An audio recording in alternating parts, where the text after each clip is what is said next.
Hello friends, it's Carla, your online doctor with today's Live in 5. Today is Wednesday, August 26th at 5 p.m. So the Postmaster General, Louis DeJoy, or if that's how it's pronounced, said that the U.S. Postal Service is suspending operational cost-cutting changes until after the November election. They are trying to reassure Americans that they can handle the anticipated surge in mail-in voting. Originally, they were going to make some changes, and they were going to be pretty significant changes. There have been reports of widespread mail delays across the United States in recent weeks. I personally have noticed some myself. Things taking quite a bit longer, even with FedEx and other companies, but definitely with the Postal Service. U.S. Postal Service workers and many others are blaming the cutting of overtime, eliminating mail sorting equipment, and employees being told to leave mail behind if it would delay them on their routes. Now, the Postmaster General said changes are needed to stabilize the cash-strapped agency, but many question why they are being implemented amid a global pandemic and months before an election in which the U.S. Postal Service is likely to play a big role in transporting ballots. Now, on Tuesday, DeJoy said post office hours will not change, mail processing facilities will not close, and equipment would not be removed, plus overtime will be allowed. I think he got a little bit of heat for making these changes. Now, maybe he was making these changes to get the necessary funding that was provided to them by the federal government. Now, the announcement came after days of heavy scrutiny, and on the day, more than 20 states were set to file lawsuits challenging these changes.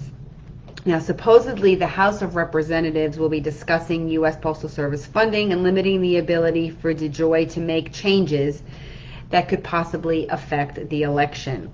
Now, the U.S. Postal Service has always maintained it has the capacity to deliver election mail, but of course, experts express deep concerns about whether the delays will affect the election or not.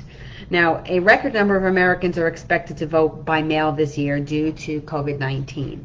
Now, many states require ballots to arrive at the Office of Election by the close of the polls on Election Day, regardless of when you mailed them. Okay, so that means even a day's delay in the mail delivery could leave thousands of votes not counted. Now, the U.S. Postal Service has urged voters to put ballots in the mail at least 1 week before the election to ensure that they are counted.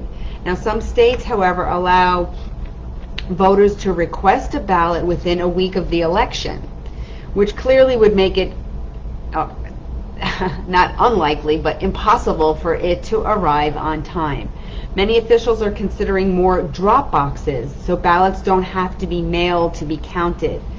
So you could physically request a mail-in ballot, fill it out, and drop it off at an election site in a drop box, so it would be counted because it will physically be there. It doesn't have to be stamped and put in the mail. Now, other people are saying put a stamp on it because that will change its postage from whatever the generic mail ballot it is to first-class mail and will speed up the delivery. Now, if you haven't requested a mail-in ballot yet and want to vote by mail, I recommend doing it as soon as possible.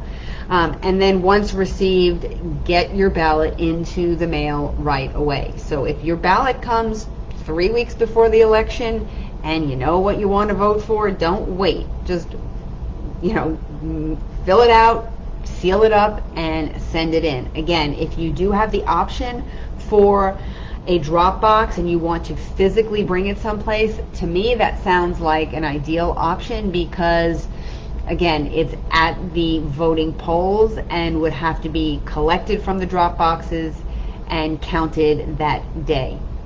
Again, this election has a lot of things. This is not meant to be a political discussion. This is about the Postal Service and all the the things that could potentially happen with all the mail-in voting. Again, if you have kids in college and they're away, they can't vote where they are, even if they have a voter's registration, unless they're registered to vote in the county and state where they are.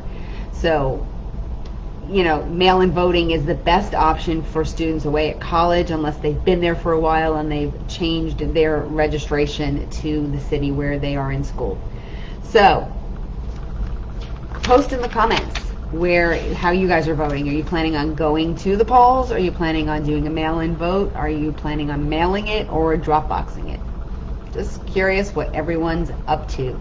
So on that note, I hope you guys are having an awesome day, and I will see you again tomorrow for another Live in 5.